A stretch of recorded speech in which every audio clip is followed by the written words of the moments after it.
Guys, आप सभी का बहुत बहुत स्वागत है मेरे YouTube चैनल लर्निंग ट्री पे। यहाँ पे हम 67th बीपीएससी प्री से जो रिलेवेंट करंट अफेयर्स है उसको डिस्कस कर रहे हैं। ये हमारा करंट अफेयर्स का पार्ट 2 है, तो अगर आपने इस जिन्हें पार्ट 1 देखना हो प्लीज़ आइए और चैनल के प्लेलिस्ट में आपको मिल जाएगा। आइए हम सबसे पहला न्यूज़ देखते हैं। सबसे पहला न्यूज़ जो है वो कुशीनगर के बारे में है, राइट। जैसा आप सभी को पता होगा, कुशीनगर इसलिए फेमस है क्योंकि यहाँ पे तथागत यानी कि भगवान बुद्ध का जो है महापरिनिर्वाण हुआ था, राइट। महापरिनिर्वाण का मतलब क्या हुआ था कि उनकी मृत्यु हुई थी, ठीक है, जिसे बुद्धिज़्म में जो है महापरिनिर्वाण या अल्टीमेट साल्वेशन कहा जाता है, वो 483 ईस्वी पूर्व में हुई थी, ठीक। तो इस डेट को हमें याद रखना है, इस जगह को याद रखना है, ठीक है। इसके अलावा जो है ये कुशीनगर इसलिए भी जाना जाता है क्योंकि जो 16 महाजनपद में से एक महाजनपद था जिसका नाम था मल्ल गणराज्य, इसकी राजधानी जो थी वो कुशीनारा थी और उसी कुशीनारा को कुशीनगर भी कहा जाता है, राइट। ये हम इसलिए पढ़ रहे हैं कि हाल फिलहाल में जो है यहाँ पे एक इंटरनेशनल एयरपोर्ट, जैसा आप यहाँ पे देख पा रहे हैं, एक इंटरनेशनल एयरपोर्ट का इनॉग्रेशन किया गया था प्राइम मिनिस्टर के द्वारा, है ना।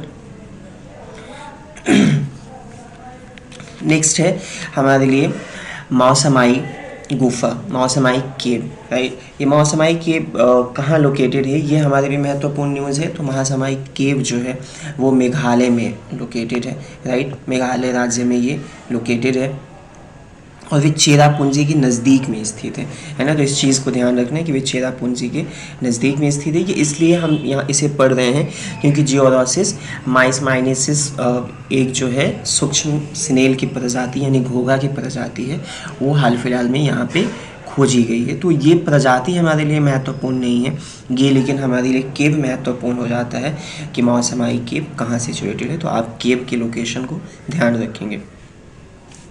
एक रिसेंट टर्म जो सुनने में आया था, जो न्यूज़ में था, that is called double deep, है ना। तो बेसिकली क्या है कि नासा ने इस शब्द का यूज़ किया है कि डबल डीप एक फिनोमेना है।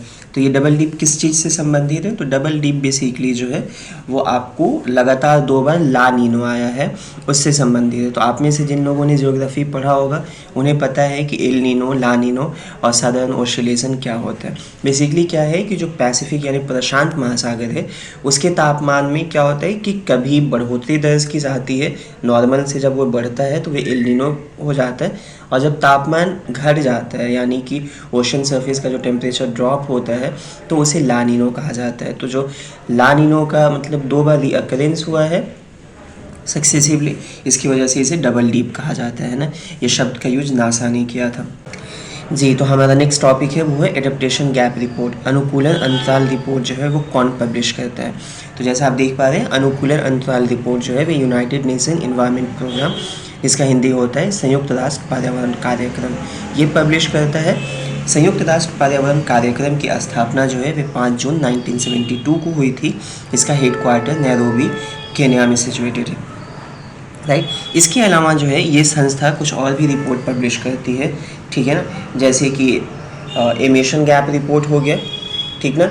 उसके अलावा हो गया ग्लोबल इन्वायरमेंटल आउटलुक हो गया और मेकिंग पीस विद नेचर हो गया। तो ये महत्वपूर्ण रिपोर्ट है, मेकिंग पीस विद नेचर, हमें ध्यान रखना है, ठीक ना। नेक्स्ट हम आते हैं वर्ल्ड इन्वायरमेंट डे पे। देखिए वर्ल्ड इन्वायरमेंट डे जो है 5 जून को मनाया जाता है और जैसा अभी हमने देखा कि UNEP की इस्टेब्लिशमेंट यानी स्थापना जो है 5 जून को ही हुई थी, राइट। लेकिन वर्ल्ड इन्वायरमेंट डे उस उपलक्ष्य में नहीं मनाया जाता है, ये ध्यान रखना है, ठीक।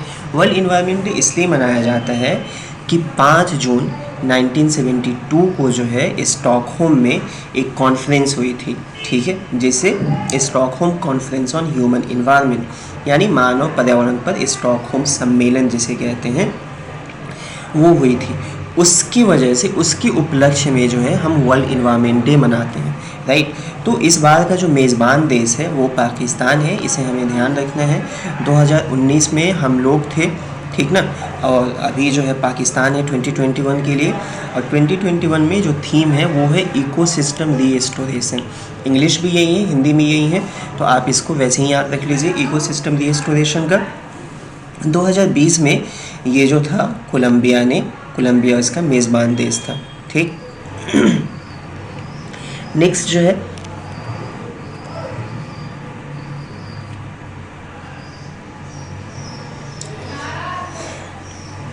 प्रज्ञानंद किस खेल से जुड़े हुए हैं, ठीक ना। तो प्रज्ञानंद जो हैं वो आपको ध्यान रखना है कि वे भारतीय शतरंज खिलाड़ी हैं, इंडियन चेस प्लेयर हैं, ठीक है ना। और वे जो है देश के जो युवा ग्रैंड मास्टर हैं उनमें से एक हैं, और हाल ही में वे अपने अमेरिकी जो है प्रतिद्वंदी को हराए थे, इसकी वजह से वो चर्चा में रहे थे। हमने अपने अमेरिकी प्रतिद्वंदी को हरा के उन्होंने जूलियस बियर चैलेंज जीता था। तो ध्यान रखना है कि अगर पूछा जाए कि जूलियस बियर चैलेंज किससे संबंधित है तो ये चेस से संबंधित है, और बाकी प्रज्ञानंद किससे संबंधित है तो प्रज्ञानंद जो है वो भी चेस से संबंधित है, ठीक है। नेक्स्ट चीज़ जो आज न्यूज़ में था वो था कलेक्टिव सिक्योरिटी ट्रीटी ऑर्गेनाइजेशन, सामूहिक सुरक्षा संधि संगठन, ठीक है। तो ये क्या है, तो जैसा आपको नाम से पता है कि अच्छा सुरक्षा संधि संगठन है, यानी कि एक मिलिट्री अलायंस है जिसमें मेंबर कितने हैं, टोटल 6 मेंबर हैं, ठीक है। इसकी स्थापना जो है 1992 में हुई थी, 1992, जिसका हेडक्वार्टर मॉस्को रशिया में सिचुएटेड है, ठीक ना। इसके मेंबर कंट्री की बात करें तो आर्मेनिया है, बेलारूस है, कजाकिस्तान है, किर्गिस्तान है, रशिया है और ताजिकिस्तान है ना। आप इसको अगर मैप पे देखेंगे तो देख लीजिए, ये आपको रशिया हो गया जो सबसे लार्जेस्ट है, उसके बाद कजाकिस्तान है, उसके बाद यहाँ पे किर्गिस्तान है, ठीक है ना, उसके बाद यहाँ पे ताजिकिस्तान है, उसके बाद आर्मेनिया है, और यहाँ से आपको बेलारूस है, ठीक। ध्यान देने की ज़रूरत है कि उज़्बेकिस्तान जो है इस ग्रुप का हिस्सा नहीं है। सेकेंड इंपॉर्टेंट चीज़ आपको बस ध्यान रख लेना, सी जो है अदल सागर किस किस देश के बीच में स्थित है, तो अदल सी जो है कजाकिस्तान और उज़्बेकिस्तान के बीच में सिचुएटेड है। ऑलराइट, कैस्पियन सी के बारे में है ना, यूजुअली सवाल पूछे जाते हैं कि किसी भी सीज़ के आसपास कौन से कंट्री हैं, यानी उससे बॉर्डर शेयर करने वाले कौन से देश हैं।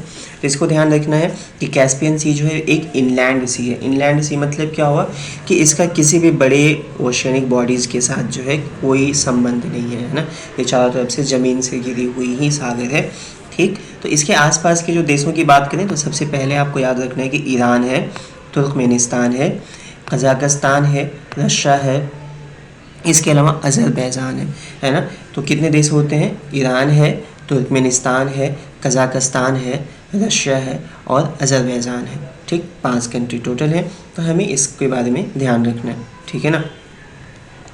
नेक्स्ट है वो है नाटो, जिसका फुल फॉर्म होता है North Atlantic Treaty Organisation, Hindi जिसका होता है उत्तरी अटलांटिक संधि संगठन। इसकी स्थापना जो है 1949 में जो है नॉर्थ अटलांटिक ट्रीटी, उत्तरी अटलांटिक संधि के द्वारा की गई थी। तो इसी संधि के नाम पे इसका जो नाम पड़ा वो नाटो पड़ा। इसका हेडक्वार्टर जो है वो ब्रसेल्स बेल्जियम में स्थित है ना। इसमें जो इम्पॉर्टेंट कॉन्सेप्ट है वो ये है कलेक्टिव सिक्योरिटी का। तो कलेक्टिव सिक्योरिटी का मामला ये है कि अगर कोई नॉन नाटो एलाई किसी भी नाटो देश पे जिसके मेंबर की संख्या कुल 30 है ना, जिसमें 28 यूरोपियन कंट्री हैं और प्लस 2 जो हैं वे यूरोप के बाहर के देश हैं, है ना। तो कोई भी नॉन नाटो एलाई अगर किसी भी नाटो एलाई पे आक्रमण करता है तो ये माना जाएगा कि 30 के 30 देश पे आक्रमण हुआ है ना। तो इसे कलेक्टिव सिक्योरिटी यानी सामूहिक सुरक्षा की प्रणाली कहा जाता है, ठीक है। नेक्स्ट हमें एक इम्पॉर्टेंट चीज़ ध्यान देना है कि कौन नाटो के मेंबर नहीं है। क्योंकि 30 मेंबर हैं तो वो याद रखना मुश्किल है, लेकिन ये याद रखा जा सकता है कि कौन मेंबर नहीं है। तो जैसा आप देख सकते हैं कि ये कनाडा है, आप सबको पता है, ये यूएसए है, ये ग्रीनलैंड है, ये आइसलैंड है, राइट। ये वाला हिस्सा जो है ग्रेट ब्रिटेन का है पूरा का पूरा। ये वाला हिस्सा जो छोटा सा आप देख रहे हैं यहाँ पे उसे कहा जाता है नदर्न आयरलैंड, जो कि ग्रेट ब्रिटेन का हिस्सा है। इसे आयरलैंड कहा जाता है इस कंट्री को। और ये ध्यान रखना है कि ये नाटो का हिस्सा नहीं है। यहाँ पे आपको स्विट्ज़रलैंड है और ये ऑस्ट्रिया है, और ये दोनों के दोनों जो है नाटो की अलाई नहीं है, नाटो के हिस्सा नहीं है। ये वाला हिस्सा जो है that is called Finland, sorry that is called Sweden, और ये वाला हिस्सा इसे फिनलैंड कहते हैं। ये दोनों के दोनों भी नाटो की एलाई नहीं है। इसके अलावा बाकी आप यहाँ पे पढ़ सकते हैं, लेकिन महत्वपूर्ण नाम इतना याद रखना है कि नाटो की जो नॉन एलाई है वो हो गया, यहाँ से हम देख सकते हैं पहला कंट्री था जिसे आयरलैंड, दूसरा कंट्री था जिसे फिनलैंड स्वीडन, तीसरा कंट्री था फिनलैंड, चौथा यहाँ पे ऑस्ट्रिया और ये स्विट्ज़रलैंड है ना। ये नाटो के अलाई मेंबर नहीं है, ठीक। टर्की जो है वे नाटो का मेंबर कंट्री है, इसे ध्यान रखने के, ठीक है। ये वाला जो आप देख रहे होंगे ये बेसिकली फ्रेंच गुयाना का हिस्सा है, यानी कि ये फ्रेंच का ये जो फ्रांस है ये इसी का हिस्सा है। तो ये एक साउथ अफ्रीकन कंट्री है, सॉरी साउथ अमेरिकन कंट्री है जो इसका हिस्सा है, ओके। ना नेक्स्ट चीज़ जो है वो भूदान और विनोबा भावे के बारे में है, ठीक है ना। तो आप में से सबको पता होगा कि भूदान आंदोलन की शुरुआत जो है उसे विनोबा भावे ने की थी, ठीक। इस आंदोलन की शुरुआत जो है 1951 में तेलंगाना के पोचमपल्ली गांव से हुई थी, ठीक। ये जगह हमें याद रखना है, इसीलिए कि हाल फिलहाल में इनका डेथ एनिवर्सरी सेलिब्रेट किया गया है, तो हमें इस चीज़ को थोड़ा ध्यान रखने का है ना। इनका जन्म जो है 11 सितंबर 1985 को महाराष्ट्र में हुआ था, ठीक ना। है सबसे पहले कि 1940 में जब गांधी जी ने इंडिविजुअल सत्याग्रह का कॉन्सेप्ट रखा, है ना, कि हम कलेक्टिवली अंग्रेज़ों के खिलाफ नहीं लड़ेंगे, लेकिन इंडिविजुअली हम उस लड़ाई को जारी रखेंगे, व्यक्तिगत तौर पे हम उस लड़ाई को जारी रखेंगे। तो उस संदर्भ में इन्होंने, गांधी जी ने जो फर्स्ट पर्सन थे जिनको गांधी जी ने सिलेक्ट किया था व्यक्तिगत सत्याग्रह के लिए, वो विनोबा भावे थे, है ना। सेकेंड जवाहरलाल नेहरू थे, लेकिन फर्स्ट हमें ध्यान रखना है कि विनोबा भावे थे, ठीक है। विनोबा भावे को बर्स 1985 में जो है रैमन मैग्सेसे अवार्ड दिया गया था, जिसे एशिया का नोबल भी कहा जाता है। ध्यान रखना है कि जब 1958 में विनोबा भावे को यह अवार्ड दिया गया, तो विनोबा भावे जो है पहले भारतीय व्यक्ति थे जिन्हें ये अवार्ड मिला था, और पहले अंतर्राष्ट्रीय भी थे जिन्हें ये अवार्ड दिया गया था, है ना। 1983 में इन्हें भारत रत्न से सम्मानित किया गया था, ठीक। इनके द्वारा लिखी गई कुछ महत्वपूर्ण पुस्तक है जो हमें ध्यान रखना है कि स्वराज शास्त्र, गीता प्रवचन और तीसरी शक्ति। तीसरी शक्ति का इंग्लिश थर्ड पावर होता है, बाकी सबका इंग्लिश भी है सेम। एक चीज़ और ध्यान रखना है कि इन्होंने ब्रह्म विद्या मंदिर की स्थापना 1959 में की। रैमन मैग्सेसे अवार्ड से रिलेटेड जो जानकारी हमें ध्यान रखनी है वो ये है कि इस अवार्ड की स्थापना, यानी इस अवार्ड को इंस्टीट्यूट जो है वो 1957 में किया गया था। रॉकफेलर ब्रदर्स न्यूयॉर्क की एक संस्था है और फिलीपींस की जो गवर्नमेंट है, इन दोनों के आपसी सहयोग से, है ना। इस साल का ये जो अवार्ड है दिया गया है, वे 4 लोगों को दिया गया है। आपको फिरदौसी कादरी, ये बांग्लादेश की महिला है ना, जो वहाँ पे अफोर्डेबल वैक्सीन के लिए कैंपेन चला रही थी, तो उनके एक्ट को रिकॉग्नाइज करते हुए ये अवार्ड दिया गया है। दूसरा जो है आपको मोहम्मद अमजद साकिब जो है, ये पाकिस्तान के हैं। इन्होंने गरीबी उन्मूलन यानी पॉवर्टी एलिविएशन के लिए जो काम किया है, उसके लिए इन्हें यह अवार्ड दिया गया है। तीसरे जो है ये अवार्ड दिया गया आपको रॉबर्टो बैलोन को, ठीक। और चौथा जो है स्टीवन मनकी को, ठीक। इसके अलावा एक watch dog Indonesia media crusader करके एक ऑर्गेनाइजेशन है, उसे भी अवार्ड दिया गया है ना। तो आपको ये ध्यान रखने का है। वो भूदान ग्रोव प्लेग यानी भूदान ग्रोव पट्टिका का अनावरण किसने किया था? तो इसका अनावरण जो है एस जयशंकर, जो हमारे विदेश मंत्री हैं, फॉरेन मिनिस्टर हैं, उन्होंने किया था, और इसे इनॉग्रेट जो है वो इजराइल में किया गया था। बैक स्टोरी ये है कि जेपी 1958 में इजराइल के दौरे पे होते हैं, ठीक है। उसके बाद से जो है भूदान मूवमेंट से जुड़े 27 लोगों की एक समिति जो है वो इजराइल के दौरे पे जाती है, और वहाँ पे वो लोग जो है एक उपवन, एक छोटा सा फॉरेस्ट इस्टेब्लिश करते हैं, ठीक है।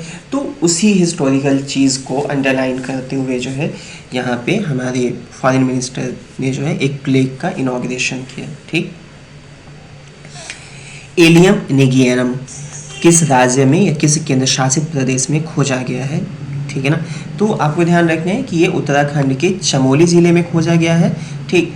एलियम क्या है? बेसिकली कि प्याज और लहसुन जिस प्रजाति के आते हैं, एलियम भी उन्हीं का एक हिस्सा है ना। तो बेसिकली ये जीनस एलियम का हिस्सा है, ठीक है, जिसमें क्या है ऑनियन और गार्लिक, उनको भी इंक्लूड किया जाता है, ठीक।